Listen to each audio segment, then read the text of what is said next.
Hello students, welcome to physics mantra. তো দেখ, বৃত্তীয় গতি পর্যন্ত আমরা পড়াশোনা করছিলাম। ক্লাস 11 WBCHEC সেমিস্টার 1-এর বৃত্তীয় গতির এটা পার্ট 3। পার্ট 1 আমরা পড়েছি, পার্ট 2 পড়েছি। আজকে পার্ট 3-তে কিছু প্রয়োগ দেখব, বেসিক্যালি যেগুলো বেশিরভাগ বাইরেতে আসে, বুঝেও দিতে পারে। তো আমার কাছে তোদের কাছে রিকোয়েস্ট হচ্ছে, তুই আগে পার্ট 1, তারপর পার্ট 2 দেখে এসে তারপর পার্ট 3-তে আয়। তো পার্ট 3-তে আমরা প্রয়োগ নিয়ে কথা বলবো, আর ছায়া প্রকাশনীর বইয়ের প্রথম দিকের ওই 4-5টা কোশ্চেন আমরা দেখব। আলাদা করে পার্ট 4 করব বৃত্তীয় গতি, সেখানে টপ 30 MCQs থাকবে, যেগুলোর মধ্যেই তোর সেমিস্টার 1-এর পরীক্ষায় আসবে। আই অ্যাম গ্যারেন্টিং দ্যাট, আমি গ্যারেন্টি দিচ্ছি আসবে। তো ভালো করে পড়াশোনা করতে শুরু করে দে এখন থেকে, আর টাইম নেই, সামনেই পরীক্ষা চলে এসছে। তো চল দেরি না করে দেখি কি কি আছে এই পার্টে, পড়ে তারপরে আমরা পার্ট 4-এ শুধু নিউমেরিক্যাল সলভ করব। আহ্নিক গতির জন্য অভিকর্ষজ ত্বরণের পরিবর্তন। বেসিক্যালি এই পার্টটাতে পড়বো, প্রথম দুটো পার্টে আমরা বৃত্তীয় গতি নিয়ে আলোচনা করে ফেলেছি। আজকের পার্টে পড়বো হচ্ছে শুধু অ্যাপ্লিকেশন। কি পড়বো? শুধু অ্যাপ্লিকেশন, শুধু অ্যাপ্লিকেশন। পৃথিবীর আহ্নিক গতির জন্য অভিকর্ষজ ত্বরণ পরিবর্তন হয়। পৃথিবীর দেখবি মেরু অঞ্চল দুটো একটু চাপা। আমরা যে ধরেছি পৃথিবী গোলাকার, কিন্তু পৃথিবী কি গোলাকার? গোলাকার না, মেরু অঞ্চলটা একটু চাপা, তার জন্য একটু অভিকর্ষজ ত্বরণের পরিবর্তন হয়। প্র্যাকটিক্যালি এগুলো সব ক্যালকুলেশন করা হয়েছে। আর একটা হচ্ছে পৃথিবীর আহ্নিক গতি। আহ্নিক গতি মানে কি? পৃথিবী তার অক্ষ বরাবর বনবন করে ঘুরছে, এবং সেই ঘূর্ণন গতির জন্যে পৃথিবীর অভিকর্ষজ ত্বরণ সব জায়গায় সমান নয়। প্রথমে রিয়েল ক্যালকুলেশন করা হয়েছিল, দেখছিল অনেক যাচ্ছে। পরে যখন থিওরিটিক্যাল ক্যালকুলেশন করা হলো, দেখলো মিলে যাচ্ছে। এরকম সব প্র্যাকটিক্যাল, এখানে এক্সপেরিয়েন্ট, সব প্র্যাকটিক্যাল দেখা হয়েছে। যেমন তুই রাদারফোর্ডের গোল্ড ফয়েল এক্সপেরিমেন্ট, সব এক্সপেরিমেন্ট করে আমরা ডিসিশন নিয়েছি। তো পৃথিবীর হেডিং মেরে দেয়, পৃথিবীর আহ্নিক গতির জন্য অভিকর্ষজ ত্বরণের পরিবর্তন। আমি হেডিংটা মেরেছিলাম, এনিহাউ প্রবলেমের জন্য দেখছি হচ্ছে না। চলো স্যার, এটা আমাদের পৃথিবী, এটা আমাদের পৃথিবী, এরকম আঁকবো না? বুঝতে অসুবিধা হবে, বুঝতে অসুবিধা হবে, এখানে চলে আয়। এমনি বৃত্ত করেই দেখি আমরা, হ্যাঁ, বৃত্ত করেই দেখি। এইটা হচ্ছে আমাদের পৃথিবী। বিদায় পৃথিবীর পৃথিবী। পৃথিবী তার অক্ষ বরাবর ঘুরছে, তার মানে কি? অক্ষ এঁকে ফেল। এটা হচ্ছে পৃথিবীর অক্ষ। এই অক্ষ পৃথিবী এরকম ভাবে ঘুরবে অক্ষকে কেন্দ্র করে, এই এই, তাই তো? মানে পৃথিবী তার অক্ষকে কেন্দ্র করে ওমেগা কৌণিক বেগে ঘুরছে। কি? ওমেগা কৌণিক বেগে ঘুরছে, কারণ অক্ষটা কি দেবে? কৌণিক বেগ, তাই তো? It is from the centre that we are observing, যেটা আমরা দেখছি সেন্টার থেকে। তো বস্তু যখন এইখানে ছিল পৃথিবীর, ধরি বস্তুর ভর, যে ঘুরছে, ধরি বস্তুর ভর এম, বস্তুর ভর এম। পৃথিবীর ব্যাসার্ধ কত? ক্যাপিটাল আর, যেটা আমাদের জানা আছে। পৃথিবীর ব্যাসার্ধ capital R, and the value of capital R is 6400 kilometre, 6400 kilometre, বা ওটাকে তুই মিটারে কনভার্ট করতে পারিস, 64 × 10⁵ মিটার। আচ্ছা, তো যখন বস্তুটা এইখানে ছিল, তখন বস্তুটা কি করছিল? বৃত্তীয় গতি। হ্যাঁ স্যার, কেন কেন এরকম ভাবে বৃত্তীয় গতি করছিল? এরকম ভাবে বৃত্তীয় গতি করছিল, এরকম ভাবে বৃত্তীয় গতি করছিল বস্তুটা। এই যে এটা বস্তু, তাই না? এই তো পৃথিবী এই করে ঘুরছে, পৃথিবী তো ঘুরছে, অ্যাজ এ রেজাল্ট এ বস্তুটা এও তো ঘুরছে, কত ব্যাসার্ধ বানিয়ে ঘুরছে? আর ব্যাসার্ধ বানিয়ে, আর ব্যাসার্ধ বানিয়ে আমি ধরছি লোকটা এইখান থেকে খুব সামান্য অ্যাঙ্গেল থিটা গেল, কত, খুব সামান্য অ্যাঙ্গেল থিটা বা যে কোনো একটা অ্যাঙ্গেল থিটা গেছে, মানে now the body is situated here, এখানে বস্তুটা আছে, কত কোণ গেছে, থিটা কোণ গেছে, থিটা কোণ গেছে। সো দিস ইজ অলসো আর ব্যাসার্ধ। এখন বস্তুটা যখন ওইখানে ঘুরছে তখন বৃত্তীয় গতি করবে, ইয়েস স্যার, কিন্তু তখন আর বৃত্তীয় গতি ওই ক্যাপিটাল আর ব্যাসার্ধে নেই, তখন আর বৃত্তীয় গতিটা ক্যাপিটাল আর ব্যাসার্ধে নেই, দেখ এই ব্যাসার্ধে হয়েছে, তাই নয়, এরম ঘুরছে, এ যেখানে যে এখানে আছে সে এরকম ভাবে ঘুরছে, যে এখানে আছে আরো ব্যাসার্ধ ছোট করে ঘুরছে। আচ্ছা, তাহলে এর যদি বৃত্তীয় গতিটা আমি দেখি, ইট লুকস লাইক এরকম, এরকম ভাবে ঘুরছে, হ্যাঁ স্যার এরকম ভাবে ঘুরছে, এটা আমাদের বস্তু, এম ভরের বস্তু। নাও দিস রেডিয়াস ইজ ছোট আর, এখন বল আমার ছোট আর জানা আছে, জানাটাও অসম্ভব, তাই তোকে মাটি খুলে দেখতে হবে যে কত দূর গেছি কেন্দ্র পর্যন্ত। So this term should be, টার্মটাকে কি দিয়ে আনতে হবে, ক্যাপিটাল আর দিয়ে আনতে হবে, ছোট আর জানা নেই, ও জানা থাকবেও নেই, তুই কি মেপে মেপে দেখবি নাকি বারংবার, তুই আমরা একটা ভ্যালু ধরে নিয়েছি যে পৃথিবীর ব্যাসার্ধ এইটা, তাহলে ওকে দিয়ে আনতে হবে। এই এম ভরের বস্তুটার উপর কি কি বল কাজ করছে বল, প্রথম কথা ওজন, রাহুল বলো ওজন কোন দিকে কাজ করবে, ওজন নিচের দিকে, তুমি বাড়ি চলে যাও, সায়েন্সটা তোমার জন্য নয়, it is acting towards the centre, সারাদিন পড়িয়ে ক, সন্ধ্যেবেলা ককে বলে দন্তের স, হ্যাঁ নৌকো রেস দেখে এসছে বাবা, দিস ইজ এমজি ওজন। আর একটা বল কাজ করবে এর উপর, কি, অভিকেন্দ্র বল, যে বস্তুটা ঘুরছে তার কি মনে হবে আমি ছিটকে পড়ে যাচ্ছি, তুই যদি দেখিস তুই কি ভাববি যে অভিকেন্দ্র বল, আমি বলছি তুই বস্তু, তুই ওইখানে বসে আছিস, এ ঘুরছে, তোর কি মনে হবে আমি সেন্ট্রিফিউগাল বা অপকেন্দ্র বলের জন্য বাইরে চলে যাব, অপকেন্দ্র বল কোন দিকে কাজ করবে, বাইরের দিকে, কোথায়, এইদিকে, সোজাসুজি বাইরের দিকে অ্যালং দ্য রেডিয়াস বরাবর, বেশ sir, so this is M V square by R, তাই তো, অভিকেন্দ্র বলের ফর্মুলা কি ছিল রাহুল, এ অভিকেন্দ্র বল বা অপকেন্দ্র বল মান তো একই ছিল, এম ভরের বস্তু আর ব্যাসার্ধ, তাহলে কি হতো, বিষ খেয়ে মরে যা, এখানে ভি বেগ নিয়ে নেই, রৈখিক বেগ, কৌণিক বেগ আছে, এম ওমেগা স্কয়ার ছোট আর, ইয়েস স্যার, কারণ ছোট আর ব্যাসার্ধ করে ঘুরছে। এখন যদি আমি এইখানে অ্যাক্সিস বানাই, এখন যদি আমি এইখানে অ্যাক্সিস বানাই, এরকম বানাতেই পারি, yes sir, if this is theta then this angle is also theta, এটাও তো থিটা হবে, একান্তর কোণ, এইটা যদি থিটা হয় এইটা কত হবে স্যার, থিটা, বিপরীত কোণ বা বিপ্রতীপ কোণ, তাহলে এম ওমেগা স্কয়ার আর এর একটা উপাংশ এই দিকে থাকবে, একটা উপাংশ এই দিকে থাকবে, and that is m omega square R cos theta, yes sir, বলো কার অসুবিধা, হ্যাঁ স্যার এটা এইখানে এদিকেও একটা কম্পোনেন্ট আছে, আমার ওটা দরকার নেই, আমার ওজনের বিপরীত দিকে কে কাজ করছে, আর কোনো ফোর্স নেই এর উপর, এম ওমেগা স্কয়ার আর এইদিকে কাজ করছিল, তার উপাংশ একটা কি হবে, M omega square R cos theta. এখানে আমাকে বল দুটো ফোর্স কাজ করছে, একটা হচ্ছে ওয়েট যেটা এমজি, আর একটা কি, ঠিক ওয়েটের বিপরীত দিকে লাগছে কে, অপকেন্দ্র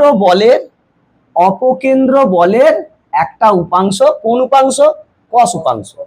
এখন এই যে এমজি মানে ওজনটা, অনেক বেশি হয়। This is much much greater than M omega square আর।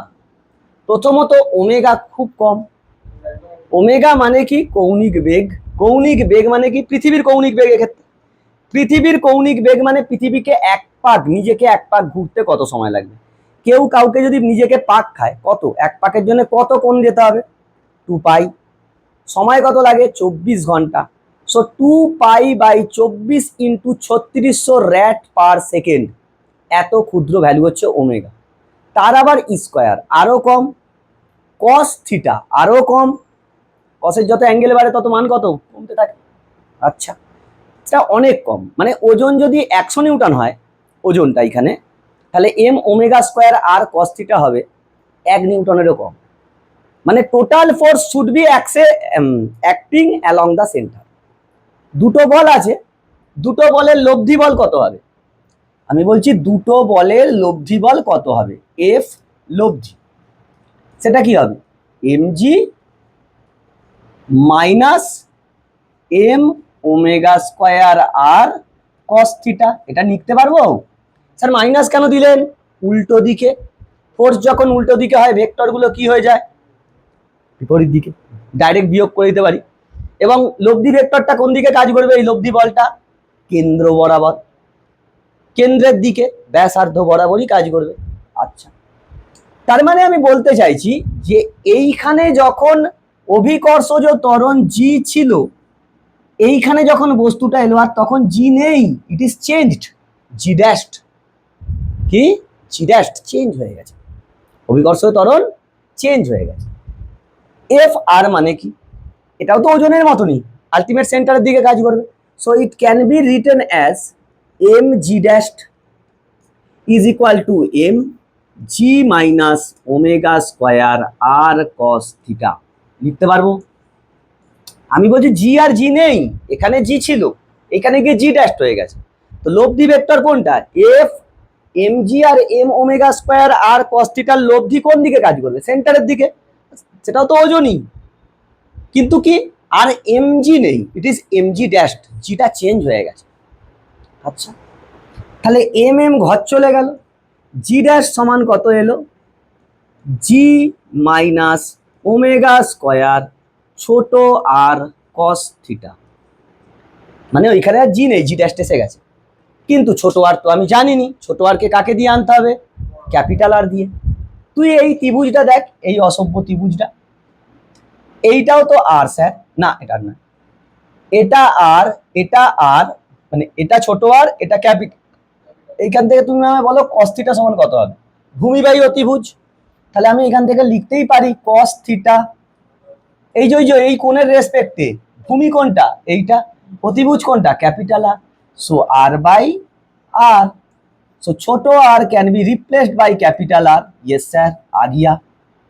বসিয়ে দাও ওর ভ্যালু।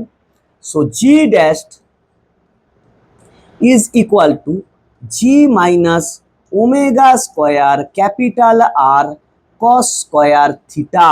এইভাবে পৃথিবীর আহ্নিক গতির জন্য, এই যে পৃথিবী নিজের অক্ষর চারিদিকে বনবন বনবন করে ঘুরছে, তার জন্য জি পরিবর্তিত হয়, সব জায়গায় জি সমান নয়।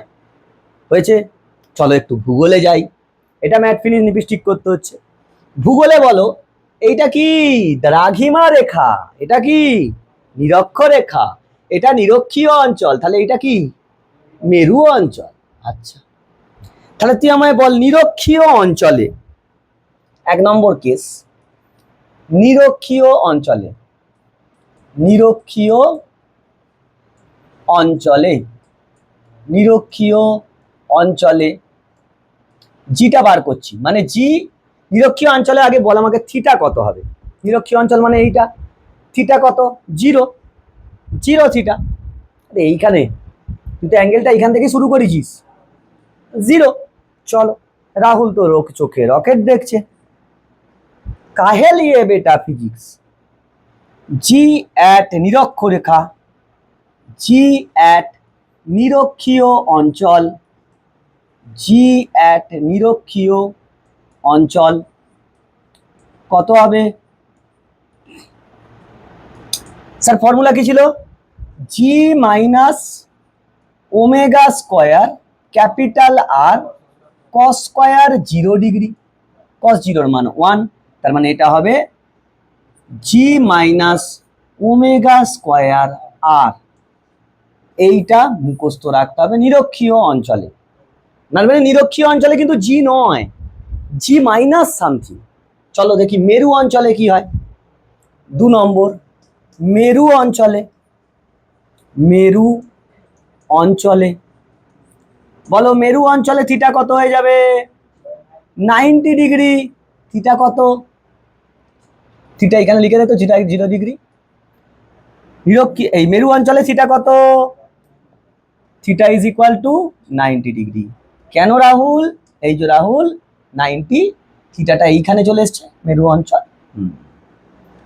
তাহলে সেক্ষেত্রে জি অ্যাট মেরু অঞ্চল, জি অ্যাট মেরু অঞ্চল, মেরু অঞ্চলে কত হলো? মেরু অঞ্চলে হলো G minus omega square capital R cos square 90 degree, cos 90 0, hence it is G. Wow, মেরু অঞ্চলে জি, নিরক্ষীয় অঞ্চলে কম। তার মানে একটা পৃথিবীর নিরক্ষীয় অঞ্চল থেকে মেরু অঞ্চলে গেলে অভিকর্ষজ ত্বরণ বেড়ে যায়, আর মেরু অঞ্চল থেকে নিরক্ষীয় অঞ্চলে এলে অভিকর্ষজ ত্বরণ কমে যায়। হয়েছে? তাহলে বল রাহুল, তুই হেঁটে হেঁটে যাচ্ছিস নিরক্ষীয় অঞ্চল থেকে মেরু অঞ্চলের দিকে, তোর ওজন কি হবে? হ্যাঁ বাড়বে, কারণ কি ভর অপরিবর্তিত, জি বেড়ে যাচ্ছে, অ্যাজ এ রেজাল্ট ওজন বেড়ে যাবে। আরো অনেক কিছু আছে, সেগুলো আমরা কি ডেথ ওয়েল। এ আবার কি স্যার? ডেথ ওয়েল আবার কি? যেমন প্রথমেই রাহুল জিজ্ঞাসা করে ফেলেছে, মেলায় যাস তো, সেই বাইক 4 চাকা ঘোরে এরকম গোল গোল করে, সেইটা তাই তো করে ঘুরতে হবে। মানে কি বাইকের কি হয়? রৈখিক বেগ, বাইকটাকে একটা নির্দিষ্ট রৈখিক বেগে ঘোরাতে হবে, না হলে পড়ে যাবি, সেইটা ম্যানেজ করতে হবে। কিন্তু স্যার আপনি যে মারণ কুয়াটা এঁকেছেন সোজাসুজি মানে এরকম, কিন্তু ওটা তো ভি আকারের থাকে, কেন? আসবো একটু পরে। দ্বিতীয় কথা, ডাইরেক্ট দেখবি ওরা কি ঢাল থেকে এরকম গা থেকে শুরু করে, আগে নিচে ঘুরে ঘুরে ঘুরে ঘুরে ওপরে ওঠে। এইখানে আমাকে ধরতে হবে, মনে কর এইখানে বস্তু, ডাইরেক্ট তো এখানে উঠতে পারবে না, আমাকে ধরতে হবে এখানে, এইখানে এম ভরের বস্তু, মানে যে ঘুরছে তার সমেত তার বাইক বা সাইকেল বা 4 চাকার ভর কত? এম। কত? এম। তাহলে ওর ওজন কোন দিকে কাজ করবে? আচ্ছা যাকে জিজ্ঞাসা করবো সেই বলবি। রাহুল, ওজন কোন দিকে কাজ করবে? Very good, physics is not made for you. নিচের দিকে, physics is not made for you, নিচের দিকে কাজ করলো। আচ্ছা এরপর ভাব দেয়ালে আছে, তাহলে নর্মাল রিয়াকশন মানে অভিলম্ব বল কোন দিকে কাজ করবে রাহুল? অভিলম্ব বল মানে বস্তুটা কোথায় আছে বুঝতে পেরেছিস তো?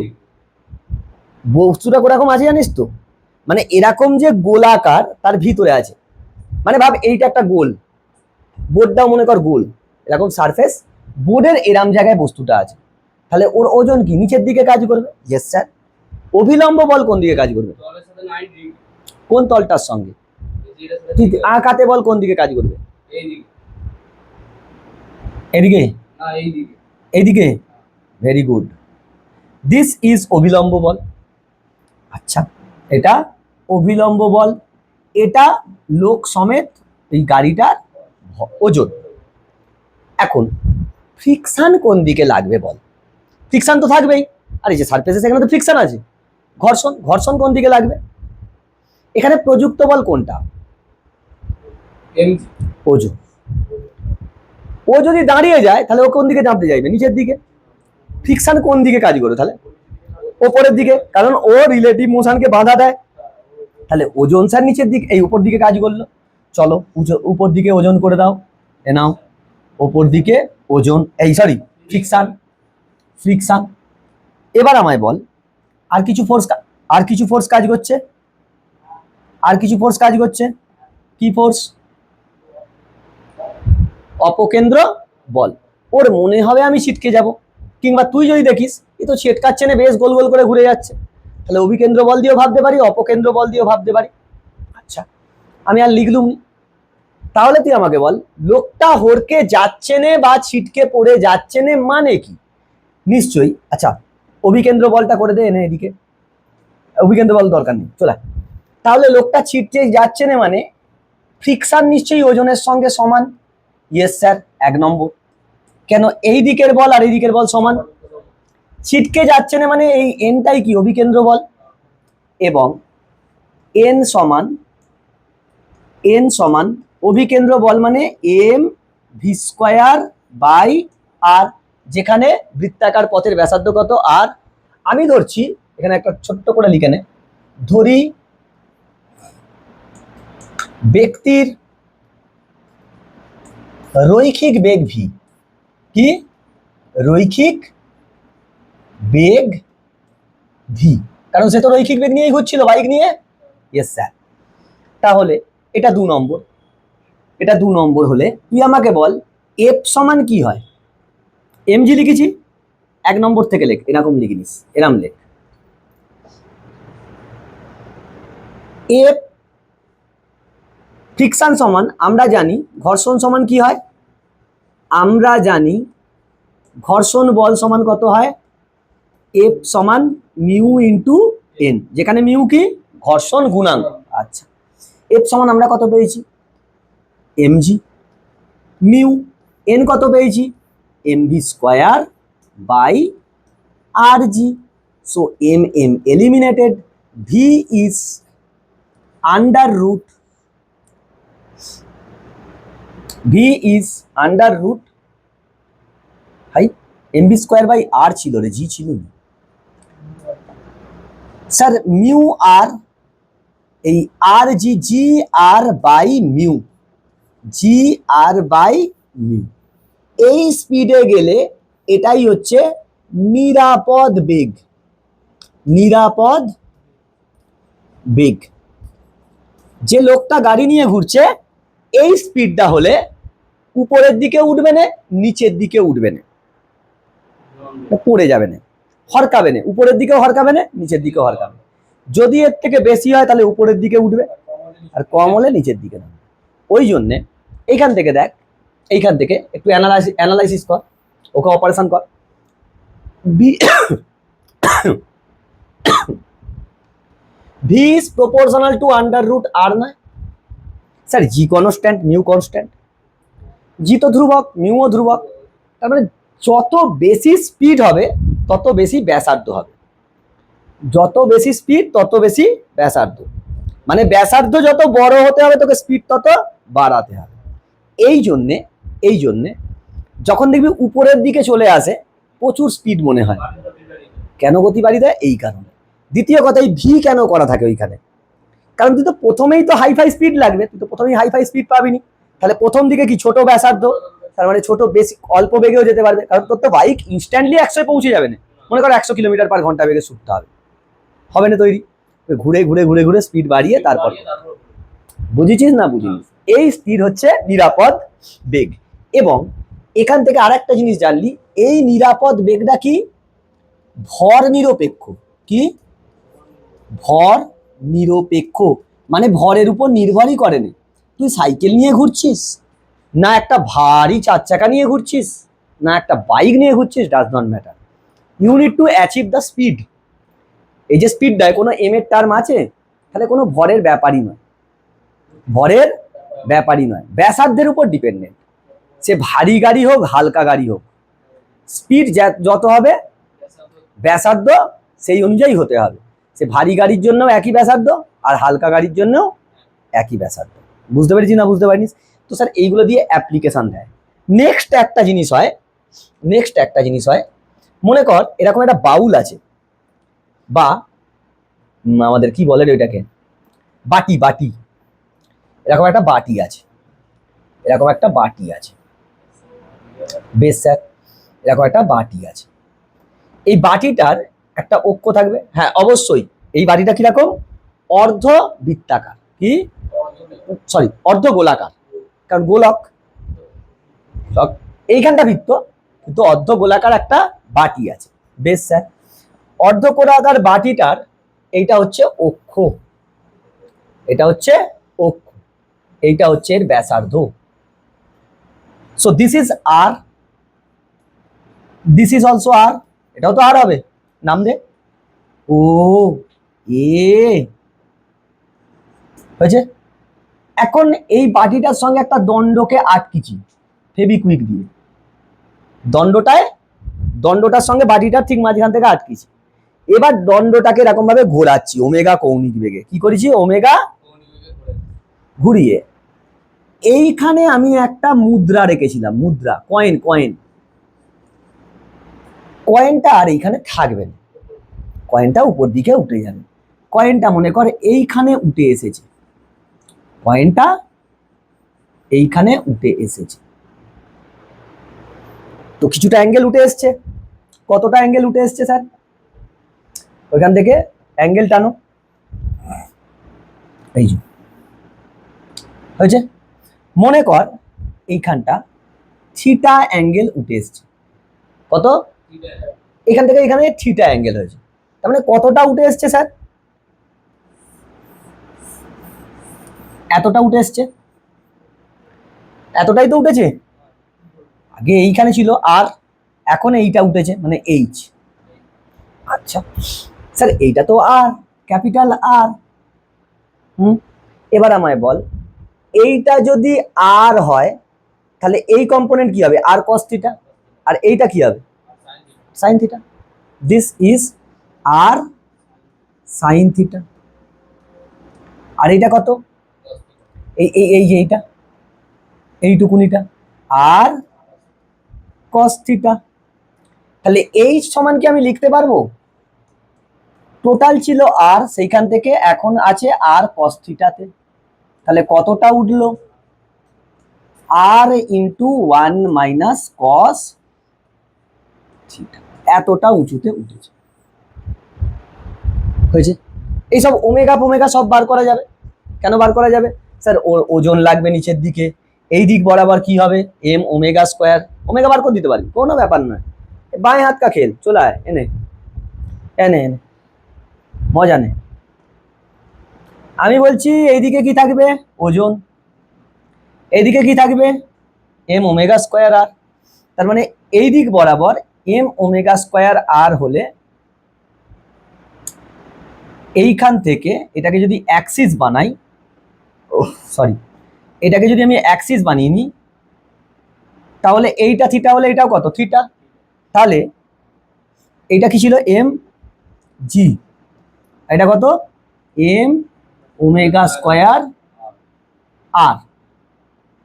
এম ওমেগা স্কোয়ার আর মানে এইটা ছোট আর, এইটা ছোট আর, এইটা, এই আরটাই ছোট, আরটাই কত এসছে? Capital R sine theta. Cos theta তো এই দিকটা গো স্যার। আচ্ছা, তার মানে এই ছোট আর এর এ নিয়ে ঘুরছে। এখন এর কম্পোনেন্ট যদি আমি দেখি এই দিক বরাবর, একটা এইদিকে একটা এম ওমেগা স্কোয়ারের একটা কম্পোনেন্ট এইদিকে হবে, আর একটা কম্পোনেন্ট এইদিকে হবে।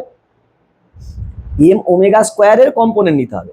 দেখ এইখানে কিন্তু এম জি আর এম ওমেগা স্কোয়ারের মধ্যে ডাইরেক্ট অ্যাঙ্গেল কত? 90 ডিগ্রি। তার মানে আন্ডার রুট এইটা স্কোয়ার প্লাস এইটা স্কোয়ার করে দিলেই হয়ে যাবে, বাকি তো কস 90 জিরো হয়ে যাবে। আচ্ছা, তো দেবে না, দেবে না, না হলে তোকে আবার আলাদা করে ভাবতে হবে। মোট তারপরে এই ছোট আরটাকে আবার ক্যাপিটাল আরে নিয়ে যেতে হবে। ছোট আর আমি বার করে রেখে দিয়েছি, এই ছোট আর তো আমি বার করে রেখে দিয়েছি। মানে এইখানে আর ত্বরণ জি নেই, এইখানে যে জি ছিল এইখানে আর জি নেই, জি ড্যাশ। সেই জি ড্যাশ কত হবে? সেই জি ড্যাশ হয়ে যাবে আন্ডার রুট শুধু জি স্কোয়ার, কারণ এমটা নুমনি তো, আমি তো ত্বরণ লিখছি, প্লাস ওমেগা স্কোয়ার, আর এর বদলে কি লিখবো? আর আর স্কোয়ার সাইন স্কোয়ার, এইটা জি ড্যাশ হবে, এইটা জি ড্যাশ হবে। এখান থেকে ওমেগা বার করে নিতে পারবো। এগুলো অন্য কন্ডিশন দিয়ে তোকে অঙ্ক দেবে, যদি খুব টাফ কোশ্চেন হয়, মানে যারা বাইরে বাইরেকার পরীক্ষা দিতে যাবে তাদের ক্ষেত্রে এখানে ওমেগাটা বার করতে দেয়। হয়েছে? আর একটা হয় পেন্ডুলাম। তুই সিম্পল পেন্ডুলাম পড়েছিস? হ্যাঁ স্যার, সিম্পল পেন্ডুলাম বা সরল দোলক। তুই সিম্পল পেন্ডুলাম পড়েছিস? সিম্পল পেন্ডুলাম কিরকম ছিল? সিম্পল পেন্ডুলাম বা সরল দোলক। এখন পড়বি কনিক্যাল পেন্ডুলাম। কনিক্যাল পেন্ডুলাম আর একটা বলবো, সেটা অন্য জায়গায় আছে। Conical pendulum. পেন্ডুলাম নিয়ে আমরা কি বার করি? পর্যায়কাল। পর্যায়কাল, পর্যায়কাল মানে সময়, কম্পাঙ্ক, এইসব বার করি। সিম্পল পেন্ডুলাম কি ছিল? সিম্পল পেন্ডুলাম ছিল এরকম, এরকম ছিল সিম্পল পেন্ডুলাম। এইখান থেকে একটা সুতো ঝুলতো, এইখান থেকে একটা সুতো ঝুলতো, আচ্ছা, এরকম একটা বব থাকতো, বব, বব দা বিল্ডার, বব দা বিল্ডার একটা, ভেরি গুড, এরকম। আচ্ছা,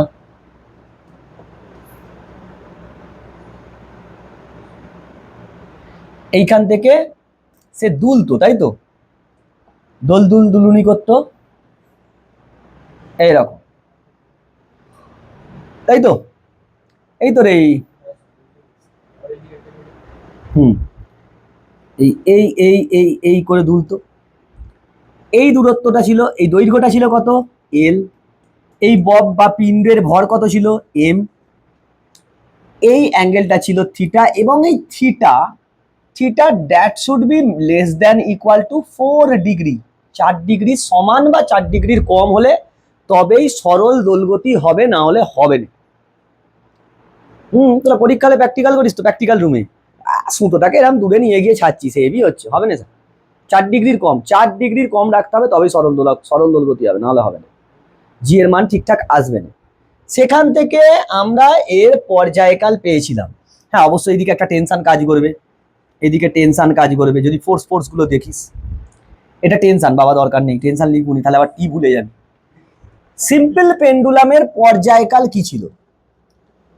পর্যায়কাল, পর্যায়কাল টি সমান, টি সমান 2 pi under root L by জি, এটা ছিল ফর্মুলা পর্যায়কাল। তাহলে কম্পাঙ্ক কি হবে স্যার? কম্পাঙ্ক, কম্পাঙ্ক হবে এফ দি এন দিয়ে লিখি, উল্টে যাবে 1/2 পাই, জিটা উপরে যাবে রুটের ভিতরে, বাই এল। তাহলে স্যার কৌণিক বেগ কত হবে? কৌণিক বেগ, কোন করে যে ঘুরছে, কৌণিক বেগ সমান কি হতো? 2 পাই বাই ওমেগা। মনে আমার নাই, हम तो ज्यादा से ज्यादा सोचे थे 60 मिल जाएगा तो बेहतर रहेगा। कौणिक बेग, कौणिक बेग ओमेगा समान, ओमेगा समान 2 পাই বাই টি ফর্মুলা ছিল। তাহলে ওমেগা সমান তোর এলো 2 পাই, 2 পাই ঘর চলে যাবে, পড়ে রইল কি? Under root G by L. কি? সরল দোলকের কৌণিক বেগ কত হয়? Under root G by L. Conical pendulum মানে সরল দোলক কিরম ছিল? এই এই এই এরাম এরাম দুলতো, তাই তো। কনিক্যাল পেন্ডুলাম আলাদা। কনিক্যাল পেন্ডুলাম হচ্ছে এরকম একটা, এরকম একটা জায়গা আছে,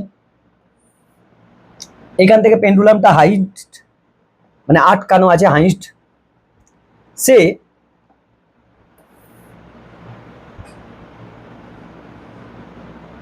এরকম ভাবে গোল গোল করে ঘুরছে, সেরকম গোল গোল করে ঘুরছে, গোল গোল গোল গোল করে ঘুরছে,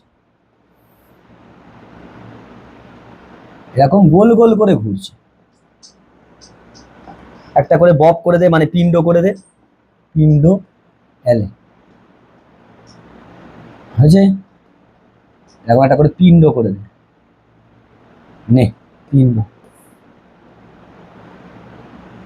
থিটা অ্যাঙ্গেল করে গোল গোল করে ঘুরছে। স্যার দৈর্ঘ্য এল ছিল। হ্যাঁ, কার্যকর দৈর্ঘ্য মানে কি? এইটা যদি কার্যকর দৈর্ঘ্য যদি দেওয়া থাকে ঠিক আছে, আদারওয়াইজ না হলে এর আবার একটা ব্যাসার্ধ থাকবে, তো সেই ব্যাসার্ধের সঙ্গে এই এল কে যোগ করতে হবে, তবে কার্যকর দৈর্ঘ্য হয়। মানে সুতোর দৈর্ঘ্য প্লাস হচ্ছে ববডার ব্যাসার্ধ, আর ববডা সবসময় কিরকম হয়, গোলাকার। তোকে বেসিক্যালি আমি যেটা এল লিখেছি এইখান পর্যন্ত, হ্যাঁ, কার্যকর দৈর্ঘ্য, হ্যাঁ এইখানেও তাই। এখন এ যখন গোল গোল করে ঘুরবে, মানে কনিক্যাল পেন্ডুলাম মানে এই এই হয়েছে। তুই আমায় বল, এটা যদি এল হয়, এই দৈর্ঘ্যটা যদি এল হয় আর এই অ্যাঙ্গেলটা থিটা হয়, তাহলে এই দৈর্ঘ্যটা কত হবে স্যার, এল কস থিটা, তাই নয়? তাই না তাই নয়?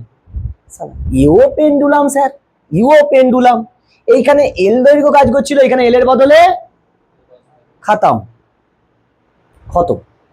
শুধু এইটুকুনি মনে রাখো, এখানে কে কাজ করছিল, কার্যকর দৈর্ঘ্য, এখানে কে কাজ করবে, নট এল, এল এর কস থিটা কম্পোনেন্ট।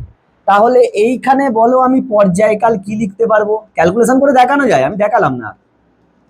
পর্যায়কাল টি সমান কত হবে, 2 pi under root L cos theta by জি।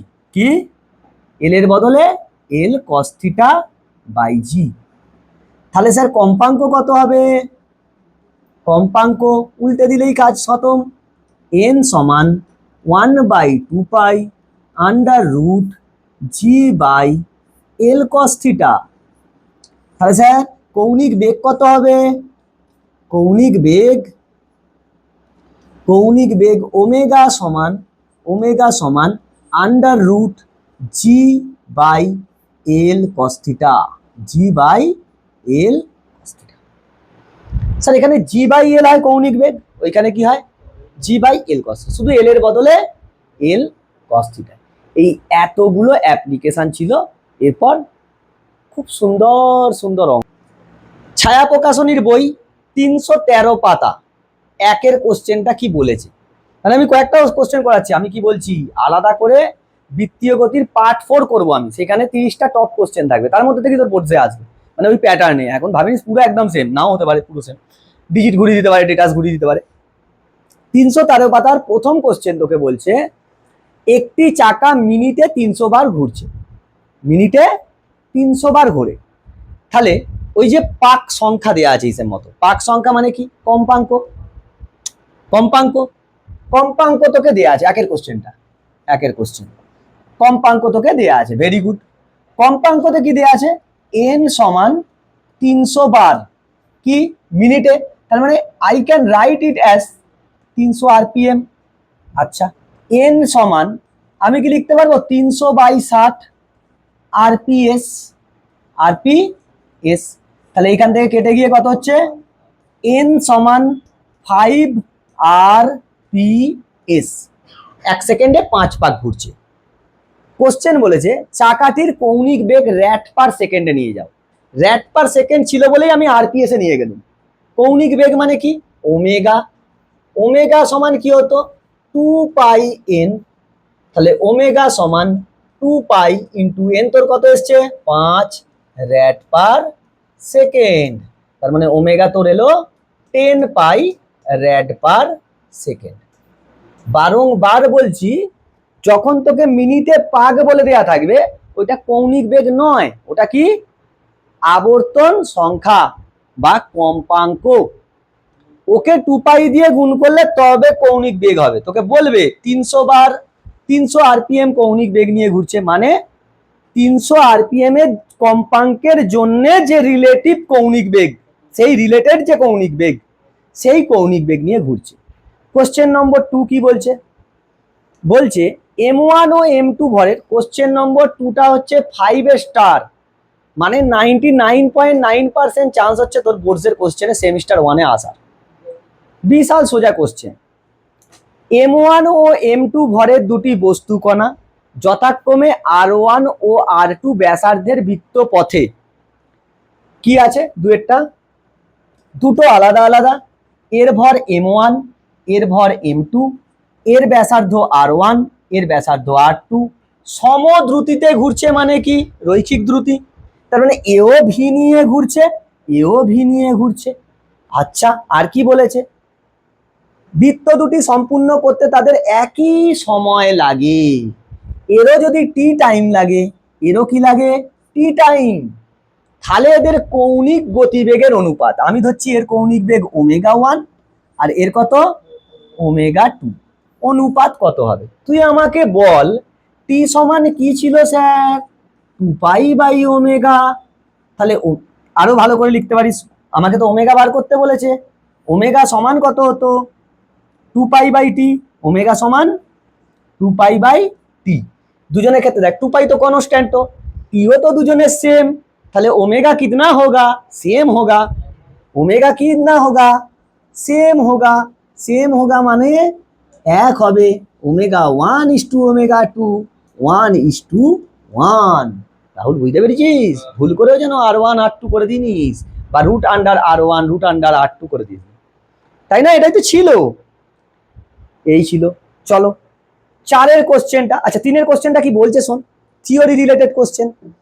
কোন বস্তু বৃত্ত পথে সমদ্রুতিতে পরিক্রমণ করলে, মানে সমবৃত্তীয় গতি, তাই তো, সমদ্রুতিতে ঘুরছে, তার ত্বরণ বলে বলছে অপশানে পরিধি বরাবর, ব্যাসার্ধ বরাবর, স্পর্শক বরাবর, শূন্য বরাবর। সমদ্রুতিতে মানে কি থাকবে? তার কাছে স্পর্শকীয় ত্বরণ নেই, শুধু কি ত্বরণ আছে? অভিকেন্দ্র ত্বরণ, মানে রৈখিক ত্বরণ। রৈখিক ত্বরণের মধ্যে কোনটা আছে? অভিকেন্দ্র ত্বরণ। সে কোন দিকে কাজ করে? ব্যাসার্ধ বরাবর কেন্দ্রের দিকে। সো ব্যাসার্ধ বরাবর উত্তর। চারেরটা খুব সুন্দর কোশ্চেন।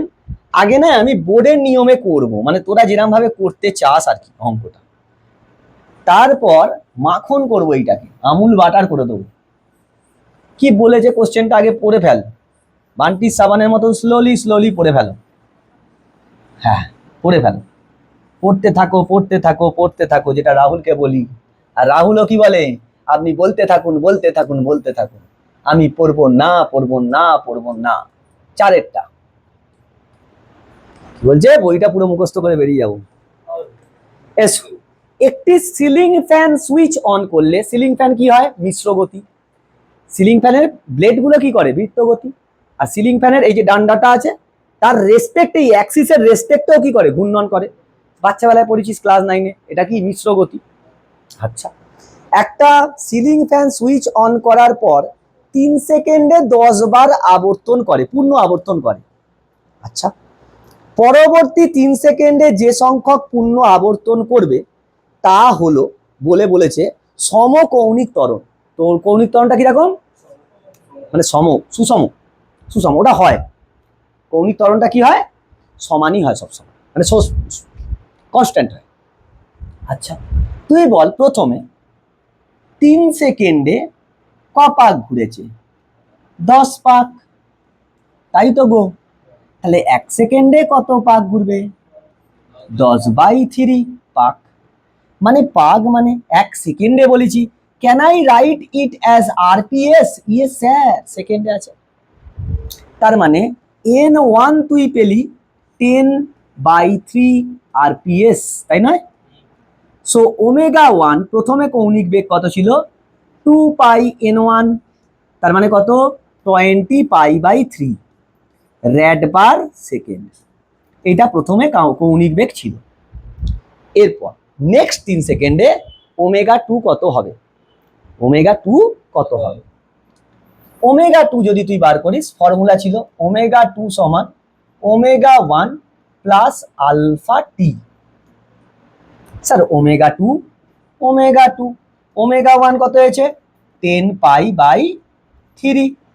আলফা আমাকে বার করতে হবে। পরের টিটা আমি জানি, 3 second, sorry 20π, sorry, this is 20π। ভাই রে, এটা 20π/3। আলফা সমান কি ছিল? রৈখিক বেগের, এই কৌণিক বেগের পরিবর্তন বাই সময়, তাই তো? তাহলে আমার কি বল, কৌণিক বেগ কত হয়েছে? 20π/3 ইন্টু 3, তাই তো হবে ওমেগা/টি। তাহলে কত এলো এটা? 20π/ আলফা কত? 20π/9 রেড পার সেকেন্ডের স্কোয়ার। বসাও এইখানে 20 পাই বাই 9, তাই তো sir. Now this time is not 3, বলেছে তো পরবর্তী 3 সেকেন্ড। এখন এই টাইমটা কত হয়েছে? ইয়েস স্যার, প্রথমের 3 সেকেন্ড, পরের 3 সেকেন্ড, তাহলে টোটাল কত টাইম হয়ে গেছে? 6 second. So it can B right it as 6 second. চল, বোঝানোর জন্য আমি করলুম, হ্যাঁ 6, তাহলে 3 9, 3 দুগুণে 6, তাহলে ω2 সমান 60 পাই বাই 3। আমরা কি বলতে পারবো ω2 সমান 3 ইন্টু ω1, 3 টাইমস অফ ω1, তাই না? এটা এখান থেকে বলতে পারবো ω1 কিতনা থা রে কালিয়া, এটা ছিল, তাহলে এটাকে বলতে পারবো না 3ω1।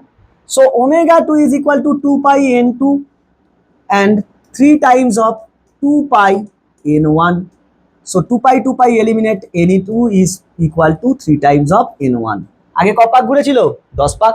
এখন ক পাক ঘুরবে? 30 পাক। পরীক্ষা হলে অঙ্কের সমান রাখবে না? কি গো, পরীক্ষা হলে এসো, মাখন করে দিচ্ছি। কত সেকেন্ডের গ্যাপ আছে? বলছি স্যার এই অঙ্কটাতে প্রথম 3 সেকেন্ড, পরবর্তী 3 সেকেন্ড, গ্যাপটা তো সেম। রৈখিক, কৌণিক ত্বরণটা কি? সম, তাহলে রৈখিক ত্বরণ কি হবে? সম ধরে নিতে পারবো আমি। তখন সেই দূরত্বের অনুপাত 1:3:5 হতো, মনে আছে? দূরত্ব যত বাড়বে পাকও তত বেশি খেতে হবে। তাহলে এইটা যদি 1 হয় কত হবে? 3। তাহলে এইটা যদি 10 হয় এটা কত হবে? 30। খতম, কোশ্চেন কিছু সলভ করার দরকার নেই। আয়া সেই দূরত্ব ওইখানে কি করেছিলাম? রৈখিক দূরত্ব, এটাকে কি কৌণিক দূরত্ব। কৌণিক দূরত্বের সঙ্গে n কি ছিল রে? n কি ছিল? 1/t। এক পাক ঘুরতে তো তাকে 2 পাই যেতেই হবে স্যার, যেতেই হবে। আরো ভালো করে লেখ, এনে এনে আয় আয়। ওমেগা সমান কি ছিল? θ/t। হ্যাঁ, θ/t। তার মানে এইখান থেকে থিটা যত বাড়বে, ওমেগা বাড়বে না কমবে? ওমেগা বাড়ছে মানে ওমেগা অ্যাকচুয়ালি কি 2 পাই n is equal two θ/t। Sir n কে বাড়তে হবে থিটা কে বাড়লে। থিটা কি রৈখিক দূরত্ব, তার অনুপাতটা আমি জেনে গেছি। কৌণিক দূরত্ব ছিল, কৌণিক দূরত্ব রৈখিক দূরত্বের সঙ্গে যদি কম্পেয়ার করে ফেলি এখানে, if you are comparing both motion then it will be very easy, 1:3। তো এখানে 10 পাক খেয়েছিল, এখানে 30 পাক খাবে, হয়েছে? এরকম মাখন দিতে হবে। নেক্সট আর একটা কোশ্চেন করো, আর একটা কোশ্চেন তুমি করো হচ্ছে এই ঘড়ির ঘন্টার কাঁটা। ঘড়ির ঘন্টার কাঁটা দিয়েছিল, ঘড়ির ঘন্টার কাঁটাটা আমি পড়েছিলাম, ঘন্টা সেকেন্ডের কাঁটা, হ্যাঁ পড়ে দিয়েছিলাম। তো ওইগুলো তো হয়ে যাবে। আর একটা দেখ 10-এরটা কি সুন্দর কোশ্চেন, কি সুন্দর কোশ্চেন। 10-এর কোশ্চেনটা দেখ, আগে পড়ে ফেল। 10-এর কোশ্চেনটা আগে পড়ে ফেল, 10-এর কোশ্চেনটা আগে পড়ে ফেল, তুই পড়ে ফেল।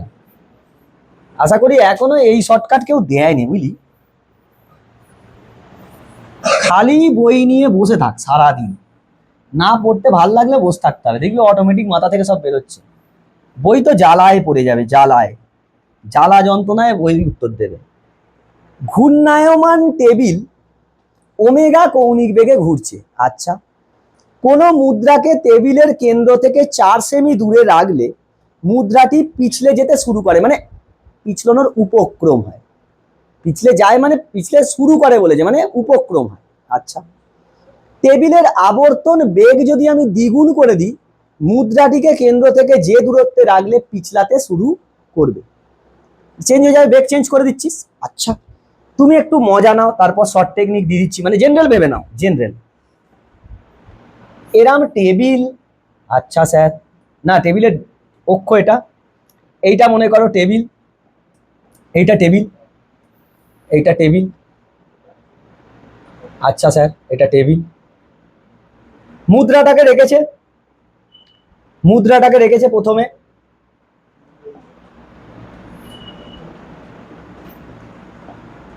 দাঁড়া 1 মিনিট দাঁড়া 1 মিনিট দাঁড়া।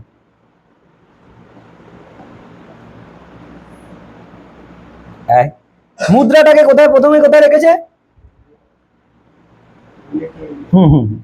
ওই সব দুগুণই তো দেয়, হাই রে এইখানে হয়েছে। তো মুদ্রাটা কি হবে? পিছলনোর উপক্রম করবে মানে, পিছলনোর উপক্রম করবে মানে ওর ক্ষেত্রে আমি কোনটা নেবো? অভিকেন্দ্র বল। আর কি আছে আমার কাছে? আসলে ওজন আছে, নর্মাল রিয়াকশন এলিমিনেট করে দিয়ে বেরিয়ে যাবে। ফ্রিকশন কাকে ম্যানেজ করবে? MB square by R. Sir তাহলে ফ্রিকশনটা কেন ধরছেন না?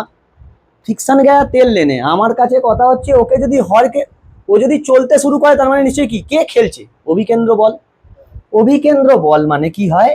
এফসি। এফসি কি হতো খোকা? M.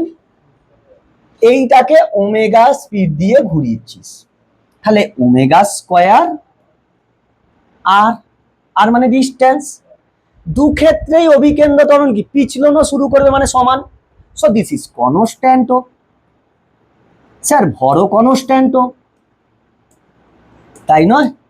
So R is directly proportional to 1/ওমেগা স্কোয়ার, তাই তো হবে। সো প্রথমে যদি আমি R1 আর পরে R2 ধরি এই অঙ্কের ক্ষেত্রে, এটা তুই মনে রেখে দে, খতম হয়ে গেছে। এটা শুধু মনে রেখে দে, প্রথমে আমি ধরছি R1, তখন ওমেগা ছিল, তাহলে R2/R1, কারণ দ্বিতীয়টাই তো বার করতে হবে, দ্বিতীয় দূরত্বটা R2, তাহলে তখন কি হবে? ওমেগা 1/ওমেগা 2 এর স্কোয়ার।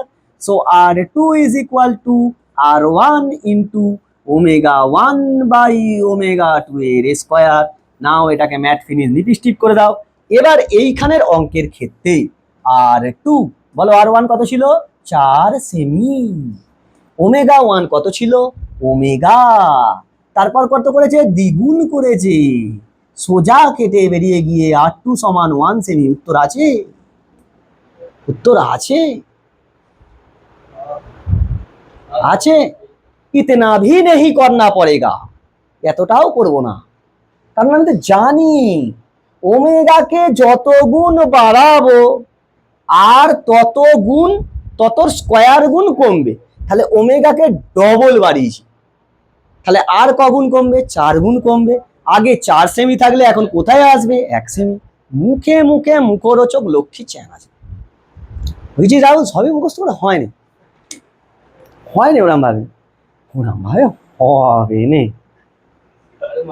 তো স্যার এইগুলো করে এসো, আরো অঙ্ক আছে, আরো নিউমেরিক্যালস হবে। This are the top quality question, এগুলো খুব দেয় পরীক্ষায়। তো এইখান পর্যন্তই ছিল, এখান পর্যন্ত পড়ে এসো।